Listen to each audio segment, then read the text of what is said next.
Hi friends, నేను ఎస్కాప్ channel నుండి మాట్లాడుతున్నాను.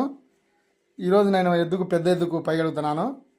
దాన్ని కడిగిన వెంటనే నీట్గా కడిగేసి ఈగలకు దోమలకు సంబంధించిన సబ్బును వాడాలనుకుంటున్నాము. ఆ సబ్బు వచ్చిన తర్వాత నేను చూపిస్తాను ఫ్రెండ్. ఫ్రెండ్స్, ఇది సబ్బే చూడండి ఫ్రెండ్స్. మేము వాడే సబ్బు ఇది ఈగలకు అలాగే దోమలకు పేలకు పిడుదలున్నా అన్ని విధాలుగా పనిచేస్తాయని దీన్ని ఆన్లైన్లో పెట్టుకొని దాన్ని పై కడిగిన తర్వాత అదే నెమ్మ మీద సబ్బు రుద్ది 3 రోజుల దాకా అట్నే పెట్టాలి ఫ్రెండ్. మనం ఒక గంట సేపు ఆరేదాకా దానికి చిక్కెము అలాంటి తగిలిచ్చి నాక కూడా పెట్టుకొని. హాయ్ ఫ్రెండ్స్, నేను ఎస్కాప్ ఛానల్ నుండి మాట్లాడుతున్నాను. ఈరోజు నేను పెద్ద ఎద్దుకు పైగలుగుతున్నాను. దాన్ని కడిగిన వెంటనే నీట్గా కడిగేసి ఈగలకు దోమలకు సంబంధించిన సబ్బును వాడాలనుకుంటున్నాము. ఆ సబ్బు వచ్చిన తర్వాత నేను చూపిస్తాను ఫ్రెండ్. ఫ్రెండ్స్, ఇది సబ్బే చూడండి ఫ్రెండ్స్.